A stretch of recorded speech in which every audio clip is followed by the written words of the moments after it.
We said, you know, what are the big trends going on around the world, both in the developed countries and the developing countries? And we saw four. Health and wellness, which for us was around disinfecting and helping stop the spread of illness. The second was sustainability. The third, affordability, and the last one was diversity, or the changing demographics. And we sat back and asked the question, is our lineup of brands and the way we approach business really relevant against those trends? Those of you who are insatiably curious may be wondering why the chairman of the Sierra Club is introducing the CEO of Clorox. The simple answer would be that we have a partnership with Clorox. They approached us several years ago and they told us that they wanted sustainability to be one of the drivers of their future. And they offered us a line of household cleaning products, Greenworks, that we were proud to be associated with. But the deeper answer is, there's something in the DNA of Clorox, and there's something in the DNA of its leadership that makes it a surprisingly good fit with the Sierra Club.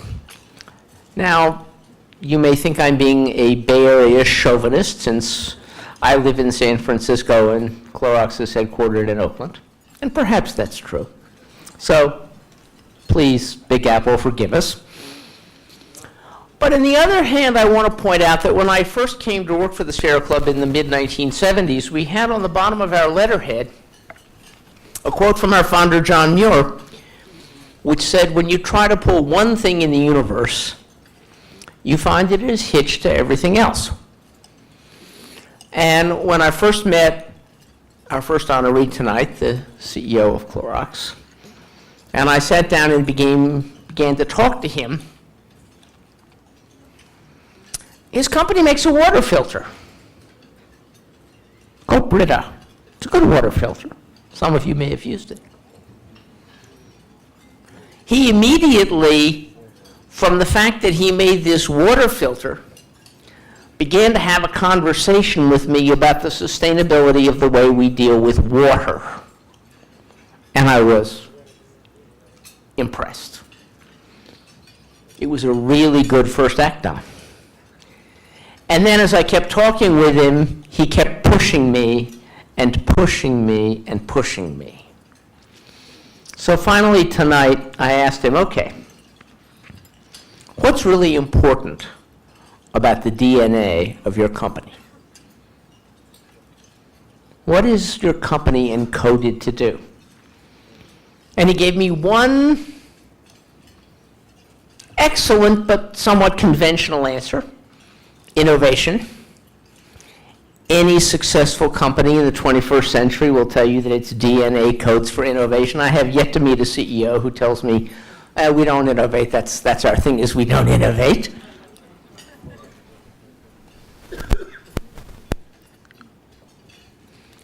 And then he said, insight. And he stopped me. And I had to ask him, okay, I know how you encode for innovation. I know the rules. How do you encode for insight? And he said, well, we bring people together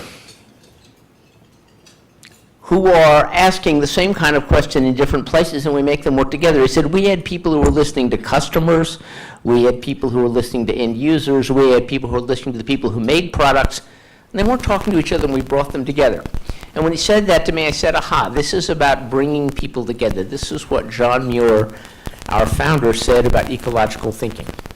So I'm proud tonight to introduce Don Knaus, the CEO of the Clorox Corporation, the man who I think, of all of the business leaders in America that I know, does the best job of acting on ecological thinking. Don, will you come up?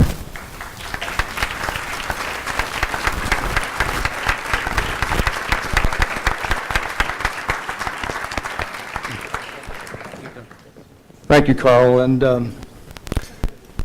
thanks very much for the kind words. It's very important to us to have Carl here. And obviously, thank you to the Foreign Policy Association. When I was thinking about my remarks tonight, I was reminded of a Big Apple story, actually, and that was of Mario Cuomo when Mario Cuomo was governor of New York. And he was speaking at an event much like this and didn't know what to say. So he went back to St. John's University to see his mentor, Father Flynn, and he said, "Father, what do you think they want to hear?" He said, "Well, Mario, what I would do if I were you is I would think of yourself as the body at an old-fashioned Irish wake. They need you to have the event, but they don't expect you to say much." So I'll try and keep it brief. But this award is very important for us because social responsibility is at the core of our values at Clorox. And we have a number of values, but the foundational value is do the right thing. And that's what engages our thousands of people around the globe, that they believe we are doing the right thing. And about 3 years ago, when I started having these conversations with Carl, we stepped back and we said, you know, what are the big trends going on around the world, both in the developed countries and the developing countries? And we saw 4. Health and wellness, which for us was around disinfecting and helping stop the spread of illness. The second was sustainability. The third, affordability, and the last one was diversity, or the changing demographics. And we sat back and asked the question, is our lineup of brands and the way we approach business really relevant against those trends? And that question and that focus led us to forming relationships with organizations we had never talked to, like the Sierra Club, like Greenpeace. And that focus and those relationships led to, for example, the creation of GreenWorks, that line of natural cleaners that Carl talked about, that both he and I believe can mainstream natural cleaning by making it more affordable and more available for people. It led to the acquisition of Burt's Bees, a line of natural personal care products that use renewable resources. It led to a refocus on Brita to help not only give consumers a more affordable option to bottled water, but hopefully eliminate some of the 38 billion of those bottles that are landing up in landfills in this country alone. And it led to a totally different manufacturing process for bleach, where we're in the process right now of eliminating the shipment of chlorine across this country and changing it out to water-based bleach coming into our plants, which eliminates a big security risk for a lot of the cities and towns we deal with. So this focus, these new relationships, these differing viewpoints, I think that's at the core of what the Foreign Policy Association is all about, this fundamental belief that bringing together a collection of world leaders with diverse viewpoints can lead to a better result. And we've seen that in action at Clorox. And I think we've achieved that by simply listening and listening to those different viewpoints. And it's when you assume that everyone deserves a seat at the table, I think it's amazing how much more fun and productive the dinner can be. So we thank you for this award. Certainly very meaningful to us, and thank you, Carl, for being here. It's my pleasure tonight to introduce Frederick Smith, the founder and chairman of one of this country's iconic business enterprises, Federal Express. Fred founded the company some 40 years ago and has become ubiquitous, delivering 8 million shipments daily by 280,000 employees, using 80,000 vehicles and 660 airplanes, which incidentally is, I think, about double the size of the United Airlines fleet. And all of these go to some 220 countries and territories around the world. I dare say there is probably no one in this room who has not received a package or a letter or sent one that hasn't used Federal Express's services. And what a technological marvel it is. A couple of weeks ago, my wife gave me an iPad for my birthday. As I anxiously awaited the arrival of its delivery, I would steal down to our den, go on the computer, and track its progress. From, the pickup in Shenzhen to Hong Kong, then to Anchorage, Alaska, then to Memphis, where I was a little afraid because of the flooding and so on, it was going to get stuck. But then to our house at the appointed hour. And I thought that was some mean feat. And I applaud you for it. In addition to Fred's substantial business achievements, he's not neglected his civic responsibilities. He sits on numerous philanthropic and business boards and boards of business and trade associations. And it's a great pleasure on behalf of the Foreign Policy Association to award to Frederick Smith and to Federal Express the Foreign Policy Association Corporate Responsibility Service Award. And Fred, I would ask you to come up now to receive the award.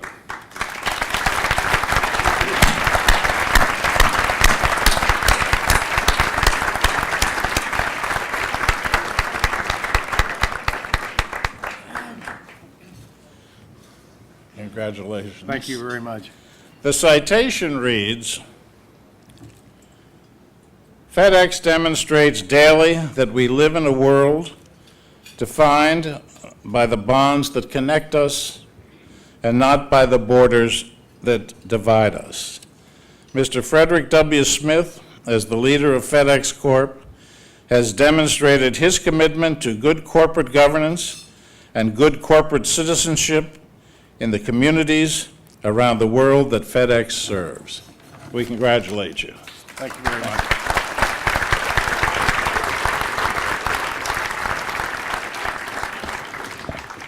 Well, I appreciate that very kind introduction, and I accept this award with great humility and appreciation, not on my behalf, but on behalf of those almost 300,000 men and women that make up the FedEx teams around the world.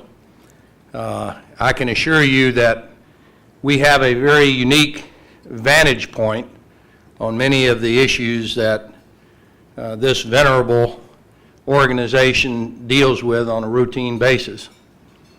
And it's of great interest to me at the present time how the pessimism has overtaken most of the industrialized world, and probably for very good reason in terms of the financial management at the governmental level, and perhaps a couple of years ago, spectacularly at the enterprise level, at least in the financial sector.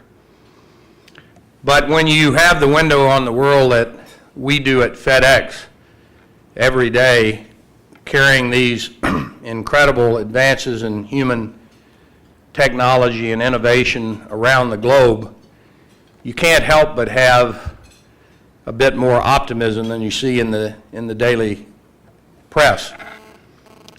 What's happened, as best I can tell, over the last 20 years is for the first time in human history, you have deployed a low-cost, standardized, visual, translative means of exchange in the form of the internet that connects any human being that has an iPad or an iPhone or a BlackBerry to any other human being in the world so equipped. And with that device or the bigger brother or sister in the form of a PC or a laptop, you can avail yourself of every type of good and service produced in the world. And the reality of the world today, because of, I think, America's leadership and willingness to open up its markets after World War II, first to rebuild Europe, devastated by the war, rebuilt in part with the Marshall Plan funds that our taxpayers provided, and then the rebuilding of Japan, and more recently, the unprecedented miracle of taking over 500 million Chinese citizens out of the most abject poverty and giving them a reasonable lifestyle and opportunities that would have been inconceivable in that country just a few years before we started operating there 25 years ago. And as technology marches on, and we continue to have the innovation and developments that we see on a daily basis, including today, if you saw on the news, the first time a cell has actually been produced in the laboratory, life produced synthetically, the potential for further improvement in the human condition is far greater, in my opinion, than the difficult problems which we face, like the question of Korea and Iran and terrorism, which, while great, pale in comparison to the problems that were faced by the members of the Foreign Policy Association that were put up on the screen just a few moments ago during the big challenges of the Cold War, the Korean War, Vietnam, and World War II. So we very much enjoy being a facilitator of that improvement in the human condition. We try to make appropriate contributions in terms of sustainability. We've pioneered new vehicle technologies, including the first all-electric vehicles used in commercial service in the United States. We just introduced a couple of months ago. At the station not more than 3 miles from here, our FedEx Express operation is completely equipped with hybrid pickup and delivery vehicles, which we developed with the Eaton Corporation and the Environmental Defense Fund. Our new 777 airplanes, which ply the skies of the world, are significantly quieter, more fuel efficient than the airplanes that they're replacing. Numerous solar installations throughout the FedEx network now, and many, many examples of FedEx team members lending a hand to people who have had a difficult time of it, like the great tragedy in Haiti, the horrible earthquake in Chengdu in China last year, tsunami relief, on and on down the line. We have the capability and the resources to do that when called upon, and it's one of the things that we are most proud of in our organization as well. So I hope that gave you a little window on the activities of those 300,000 folks out there working every day to deliver these items for you. And as I said at the onset, we're deeply appreciative of this honor, and it's in their name that I accept it. Thank you. I thought I'd read from a New Yorker story from 2005, which talked about her arrival at Brown University. Now, Brown, as most of you know, is the heart of Providence. It is, arguably, the most beautiful university in the world, magnificent buildings of many centuries. I'm not a Brown person. But it was, you know, I think many people arrive there and go, this is perfect. Ruth did not think it was perfect, however. So 3 months after she'd arrived at a trustees meeting, she went to the Board of Trustees, this is the New Yorker talking, with elements of a comprehensive renewal program. The plan eventually included the adoption of need-blind admissions, which I think many of us feel strongly about.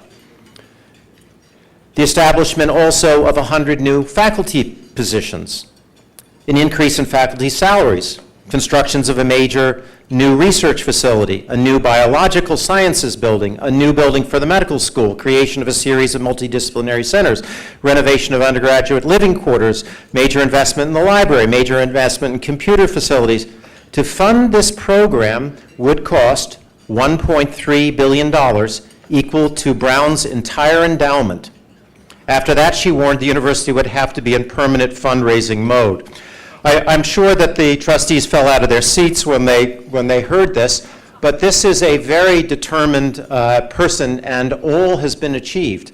So with that, I'll read now from a series that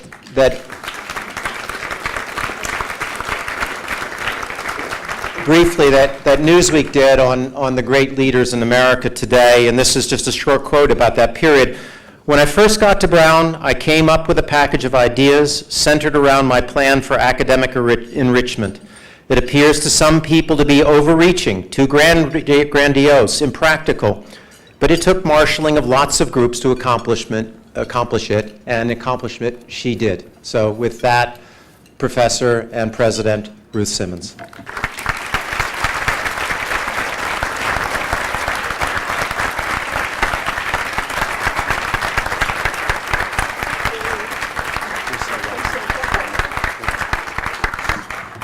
I feel obligated to say that Stanford is also a very beautiful campus. John. So thank you, Dr. Room. Mr. Lateef, members of the board of the Foreign Policy Association, distinguished guests, good evening. I want to extend to all of you the warmest greetings from the Brown University faculty, staff, students, and trustees. It's a special privilege for us to be here to thank you for the work that you inspire and to acknowledge the importance of continuing to support important principles of global understanding. Now, it's very important that I say that with me tonight are friends and trustees of Brown who every day make a difference in this regard.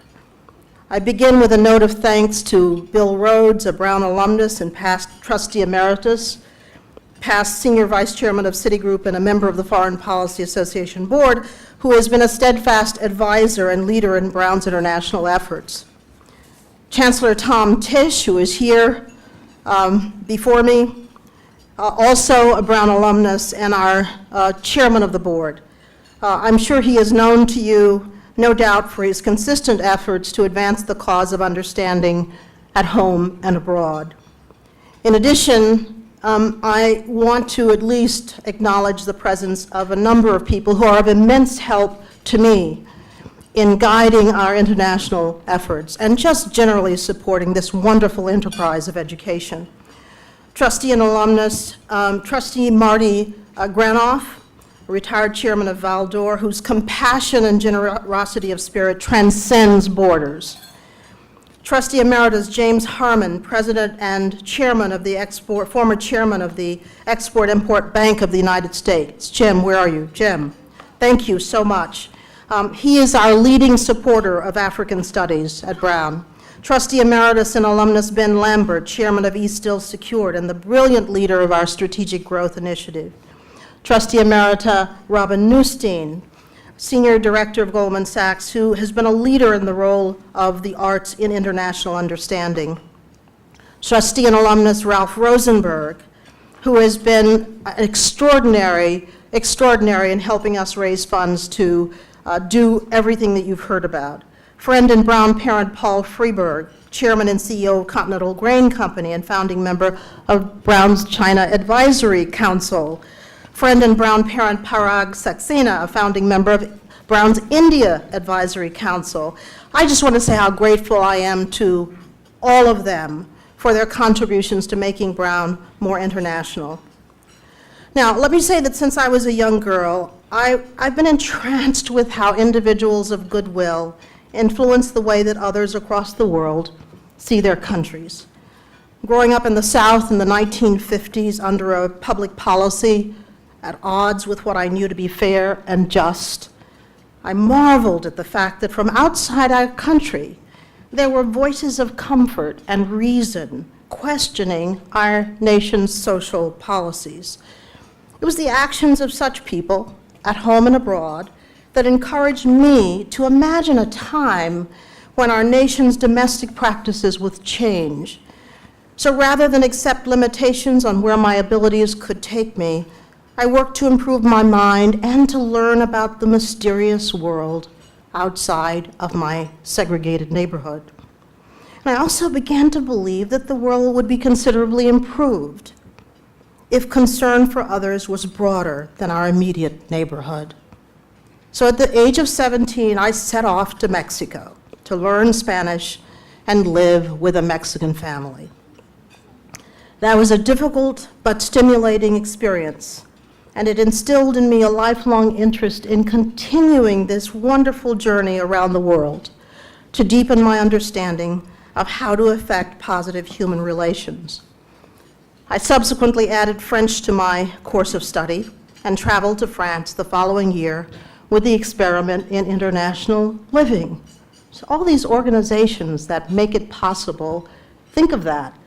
Here's a kid from the inner city of Houston who, with no resources whatsoever, stumbles upon all of these organizations like the experiment and somehow magically is transformed outside of this environment. So I decided there could be nothing better than this, and so I decided to major in languages.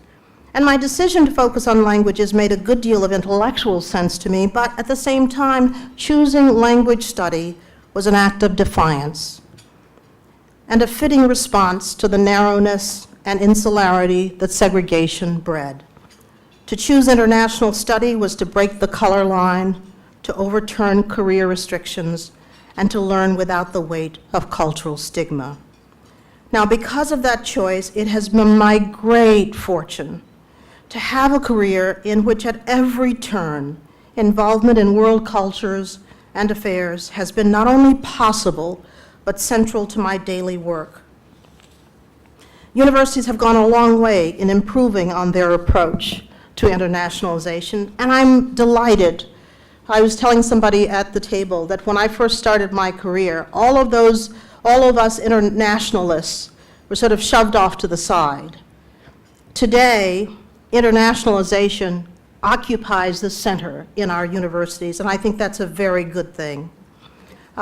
We have very ambitious goals today in international affairs, but even with our increasingly ambitious international goals, there's still an enormous amount that we must all do to ensure that our interest in and commitment to world affairs results in the kind of global equilibrium that increases the potential for stability, peace, and prosperity.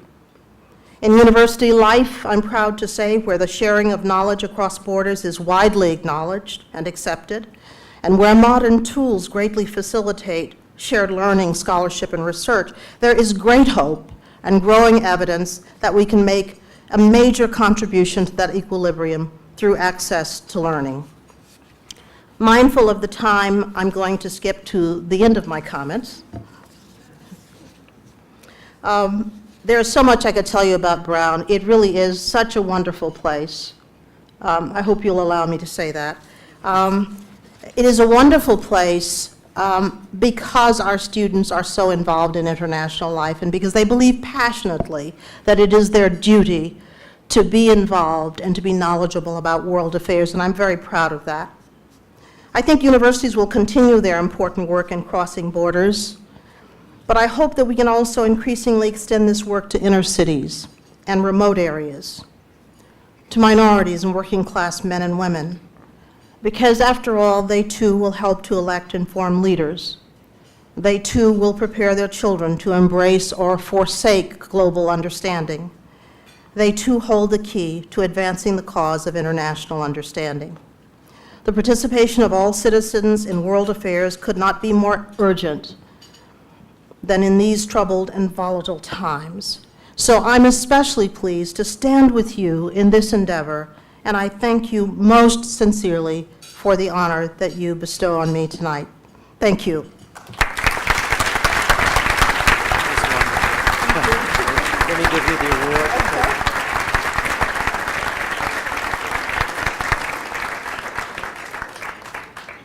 Well, with this, we present the Foreign Policy Medal to President Dr. Ruth Simmons. Thank you. Thank you.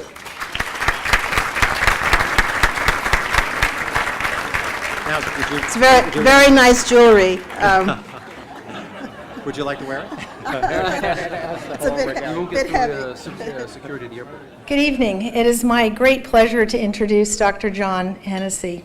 Since joining Stanford's faculty in 1977, John has brought a groundbreaking and pioneering approach to science and the education and training of global leaders for the 21st century. John has implemented his vision to grow Stanford and keep it at the cutting edge of solving the world's problems. John has served as Stanford's provost, dean of the School of Engineering, and chairman of the Computer Science Department. But it is in the position as Stanford's 10th president that John has expanded Stanford to make it the global institution that is revered and admired the world over. Of the many innovative programs that John has initiated at Stanford, he was instrumental in founding the Stanford China program in 2007 and ushered in a new era for international studies at Stanford with the creation of the Freeman Spogli Institute in 2005. Stanford, under John's leadership, has brought a true interdisciplinary approach to the study of pressing international issues. That approach has focused on transcending academic boundaries to deal with real-world issues. And all of this has further enhanced Stanford's reputation as a preeminent global institution and helped to foster the formation of a cooperative global economy. More recent, John has forged partnerships with Saudi Arabia in the areas of energy, and computer science, emphasizing the conceptualization of a post-oil world, something the global community must acknowledge and formulate. In short, John has shaped a new kind of university, one that actively participates in the pressing issues of today across a wide range of disciplines and in a wide variety of ways. A couple of weeks ago, Forbes named John second on its list of America's best bosses, and gentleman that he is, John did not ask for a recount. In addition to his work at Stanford, John is one of the foremost authorities on computer architecture. He developed a high-performance reduced instruction set computer, RISC. I honestly have no idea what that computer does, but whenever I hear the word RISC in particular after a day like today in the market, I get a bit worried. That work led to John co-founding MIPS Technologies in 1984.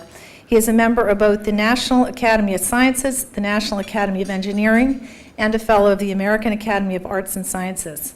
John also serves on the board of directors of two fairly obscure technology companies, Google and Cisco, and he is, by any definition, the ultimate rocket scientist and someone truly deserving of this award. So please join me in welcoming and congratulating John Hennessy.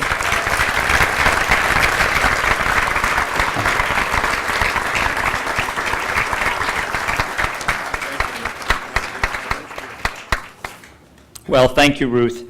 I can't help mentioning on this beautiful day as I took a walk through Central Park and down through the Ramble that New York City and Stanford share one thing in particular. Central Park and the Stanford campus were designed by the same architect, Frederick Law Olmsted, who gave us both wonderful places. We are privileged in this country to have something that the rest of the world would like to have, the best higher education system in the world, the best universities and the best colleges. Indeed, if you ever want to feel like a rock star, become a university president and then go to China or India or South America or Eastern Europe, and you will realize what a remarkable asset we have in our higher education system. Now, when you come back home, you have to remember you're no longer abroad. And I like to remind people of this with a little analogy. You see, a university president is like a caretaker at a cemetery. There are lots of people under him, but nobody's listening. It reminds us all that the great work in universities is done by the faculty and the students.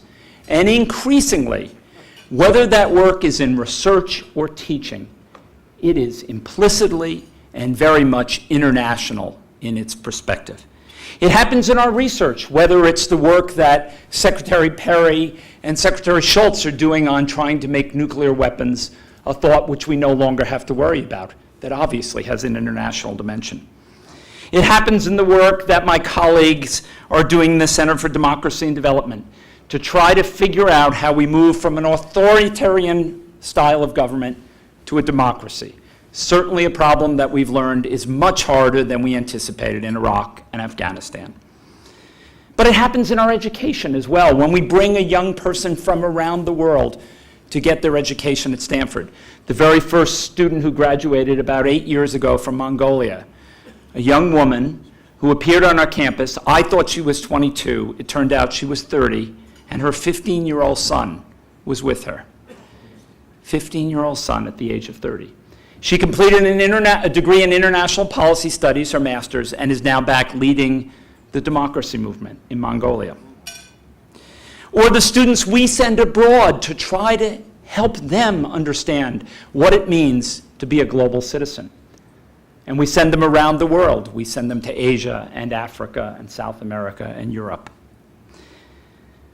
But I'll close with what I think is the most interesting encounter that I've ever had with a student.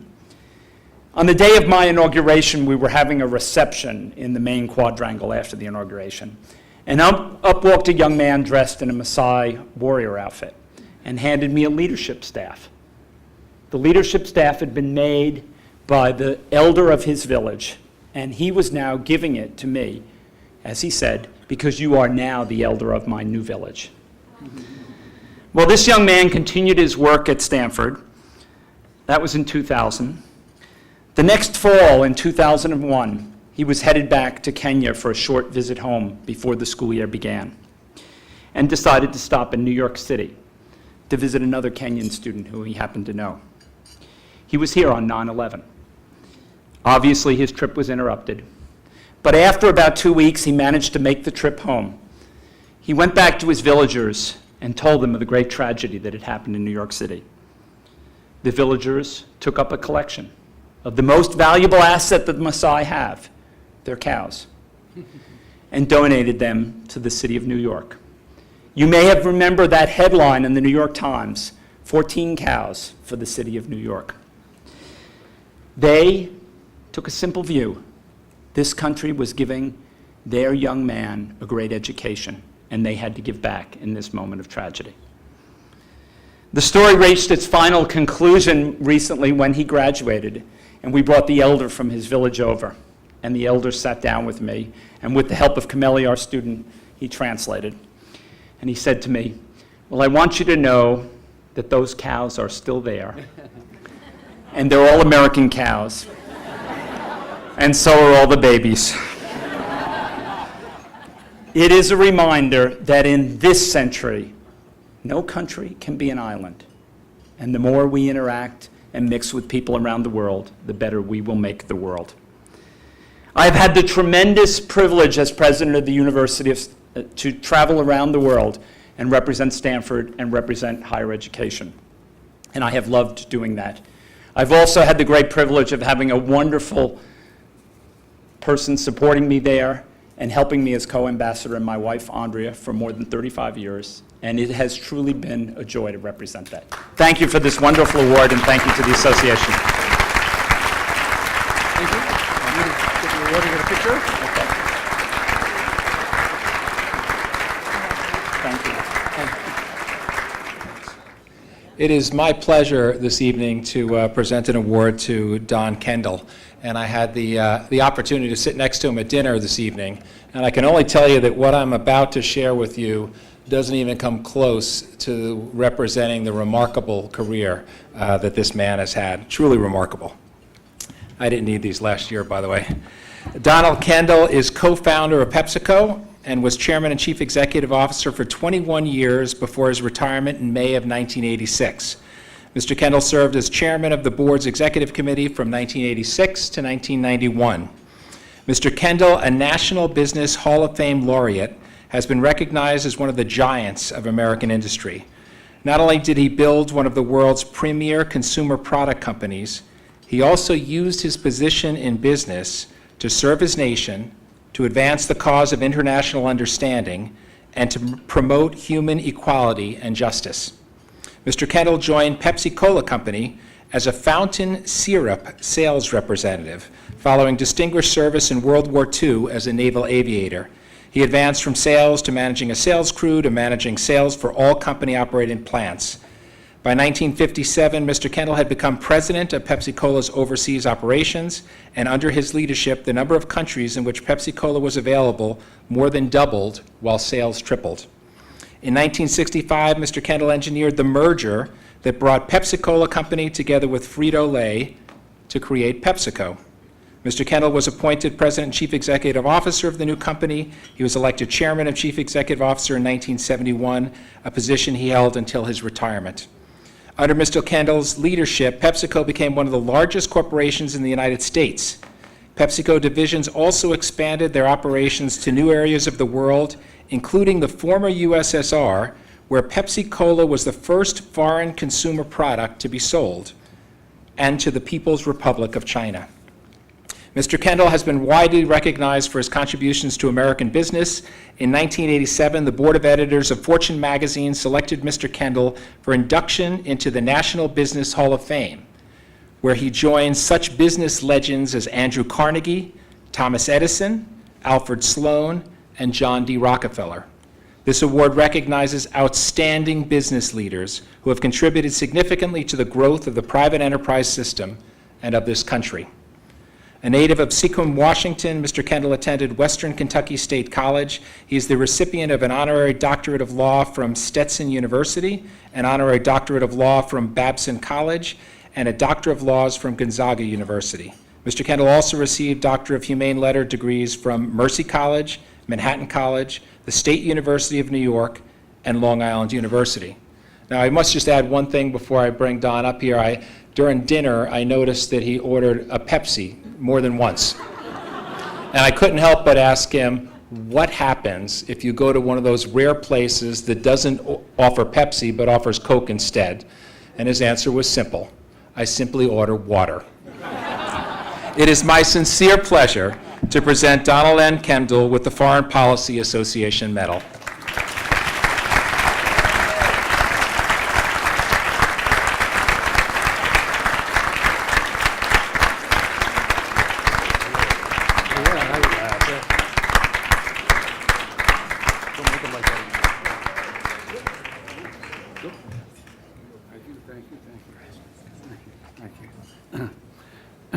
Thank you very much. Thank you very much. It's really a great pleasure and wonderful to be here. And of course, when you're 89 years old, it's nice to be anywhere.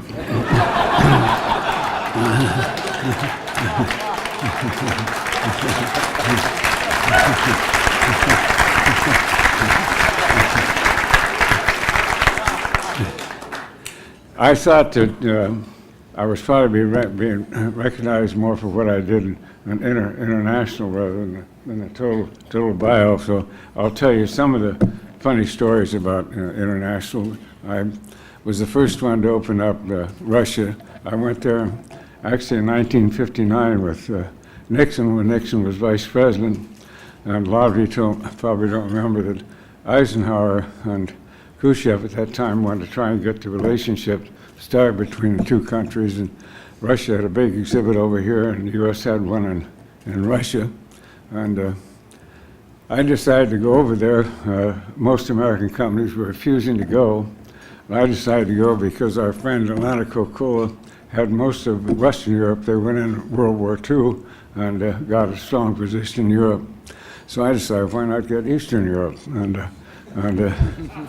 So I went over and was being highly criticized by a lot of people, some in our own company, for wasting money going to Russia. So the night before the opening, I told Nixon, I said, fortunately I knew Nixon, I said, I've got to get a Pepsi in Khrushchev's hand or I'm in trouble. So he brought him by when they were having the kitchen debate and brought Khrushchev up and told him he had a Pepsi-Cola made in Russia. We'd made it there from concentrate syrup. And I said, I have one I brought from the United States. And I said, I want you to taste both of them to show you that we can make it just as well in Russia. And Khrushchev tasted both of them, then turned to the press and said, drink the Pepsi-Cola made in Moscow. It's much better than the one made in the United States. And then started handing out Pepsis to everybody. Came around. He ran around the store and handed them out to everybody. And you can imagine the publicity that we got around the world with Khrushchev handing out Pepsi. So, unfortunately, after that exhibit, as probably some of you remember, our plane got shot down, and that stopped the relationship and didn't get going again until 1970. And I went over and made the first deal with the Russians, and it was all barter in those days. You couldn't change money. So we decided to bring Stolichnaya over here, the Russian vodka. And that's how we got our money out. We got into the vodka business. And I'll tell you, one of the stories, I opened up the rest of Europe, Eastern Europe too. We opened up Poland, Czech, Hungary, Bulgaria, Romania. And the Polish ambassador is here, and I'll tell you the story on Poland. I went to negotiate with them, and they said, we want you to take the Polish vodka. And I said, well, I've got the Russian vodka. And he said, well, the Polish vodka is much better than the Russian vodka. And so we couldn't take both of those, but we finally found a way to get our money out of Poland also. But for example, the success of Operation Russia, we have 17,000 employees in Russia today. So it's very successful. I was also the first one to open China when Deng Xiaoping took over China. He wanted to open it up. Unfortunately, I'd been there in the early days in the 70s when George Bush was our representative, and spent a week with George bicycling around Beijing, looking at retail stores and so forth to find out what was going on, and then negotiated a deal with Deng Xiaoping and opened up in China. We've got big operations also there. And on India, some of you know that in India, there are a lot of companies there in the 50s and 60s. In fact, I opened up India in the 50s, but then we all pulled out because it got impossible to do business. And when young Gandhi took over, he wanted to change things and get the U.S. back involved again. Came over as during the Reagan administration. So Gandhi went to our Secretary of Commerce, then was Baldwin, and told him that he wanted to get American companies to come. So Baldwin told me, he said, well, get Don Kendall. He opened up the Soviet Union. He can do that for you. And that night at the White House, Reagan grabbed me and he said, Don, he said, I want you to meet with young Gandhi in the morning. And he wants to talk to you about getting companies. So I went over and actually made a deal with Gandhi and the fellow who's now the prime minister, who was in the finance, and made an agreement that everybody thought I was crazy, but they said they would change it as they got control of things, and they did. And we have a very big operation in India. Then I also set up as I did in the Soviet Union, ran the U.S.-China or U.S.-India Council, and set it up and took a whole bunch of business people over there, as I did in Russia. In fact, when I set up, we were talking at the table, the deal in Russia. I brought American companies over, we had about 20 of them. A lot of them flew over for the meeting in private company planes, and Russia had never handled company planes before, and you had to stop in Europe and get a Russian pilot to fly in with you. And so the morning when the Minister of Trade opened the meeting, he got up and apologized to him for the trouble that it might have caused them flying over, the difficulties and so forth. And they weren't used to handling them on the ground, and apologized for the delay. But he said, isn't it amazing? The only man we're doing business with came in here in Aeroflot. So those are the good old days, and it's great to be here and great to be part of this group tonight. And I thank you very much for the honor. Thank you.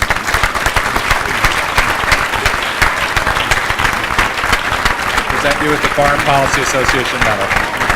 Thank you, Don.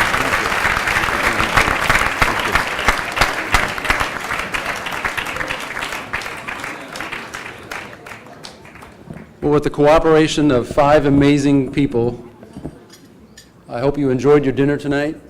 We're getting you out on time, which we promised. And I want to thank these astounding speakers tonight and for the generosity of all of our members. And we wish you a good night until we see you at the next annual meeting, annual dinner. Good night.